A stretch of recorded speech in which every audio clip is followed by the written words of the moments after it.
What's the biggest climate challenge when it comes to the fashion industry? Well, the fashion industry is one of the biggest polluters on the planet. If fashion were a country, its emissions would be more or greater than the combined emissions of Canada, Germany, and France. That's a lot of emissions. And in order for fashion to do something about its emissions, it needs to get rid of fossil fuel supply chains. And that includes coal, it includes fossil fuel derived fabrics like polyester. As we know, plastics are fueling the climate crisis, and fashion brands is contributing to the climate crisis in so many ways. But most importantly, the climate justice implications when it comes to fashion's footprint are really significant, and the industry needs to take immediate action to deal with its problem. And so, where are brands falling short and what can they do about it? So fashion brands burn a lot of coal in countries where their products are made and manufactured. And that includes countries in Vietnam or countries like Vietnam, Cambodia, and Bangladesh. And coal is really one of the major sources of the emissions from the industry. And unless the industry takes steps to eliminate coal, we might actually see an expansion of coal in these countries. And that's not good for the communities that surround those factories. It's not good for the workers, and it's definitely not good for the climate because the emissions would continue to rise. So we want to see brands like Lululemon and Zara, which are major contributors to climate emissions, get rid of coal and move to renewable energy in their supply chains as soon as possible, and definitely by 2030, so that the industry can be in line with a 1.5 degree warming. And so, why is COP26 important for addressing fashion's climate problem?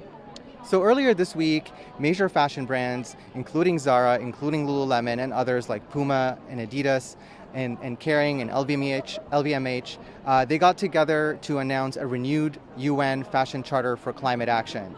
So what is this charter? Basically, this charter is a commitment by these brands to halve their emissions by 2030, which brings the industry in line with the reductions that are needed to stay on a 1.5 degree warming pathway. And it also commits the industry to phase out on-site coal burning in the factories where they manufacture their products. So on-site coal burning is a specific type of usage of coal. It's basically what powers water boilers, and that's really good news because water boilers that rely on coal in the fashion industry pollute significantly. But one of the gaps in the charter is the fact that it doesn't deal with coal that powers those manufacturing facilities. So basically electricity. So coal-based electricity is not addressed in this charter. So that's one of the gaps. Another gap is the fact that the charter does not commit these brands to transition to renewable energy by 2030. And that's really necessary if these brands are to hit the target of halving emissions by 2030. So overall, what happened earlier this week when it comes to the renewed fashion charter is a really good step forward. But with 9 years left until 2030, we now need to see these brands like Lululemon, like Zara, take action to phase out coal and to move to renewable energy, because time of the essence, and every year that we lose, every month that we lose, is basically going to make it much harder for these brands and for the world to be able to hit the target of reducing emissions by half by 2030. And so, how is Stand involved in addressing this issue?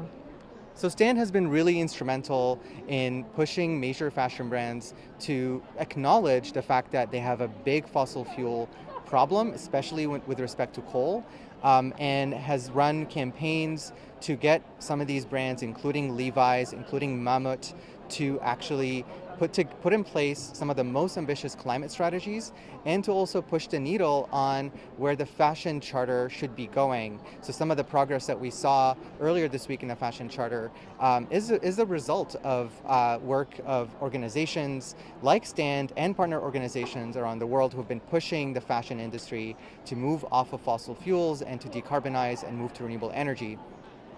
And one of the things that we have done recently is to publish the Fossil-Free Fashion Scorecard, which is a scorecard that evaluates the progress of fashion brands on how they're doing in tackling fossil fuels. Great. And so, how can people get involved if they want to learn more about the fashion's climate impacts, and if they want to take action? So one of the things that I recommend people do is check out our fossil fuel free fashion scorecard to learn about, what is your favorite brand doing when it comes to tackling climate emissions and fossil fuels, and to also be part of some of the campaigns that we are running right now and some of the direct actions that we might be taking in the near future to compel some of these brands to actually take action and move from promise to action.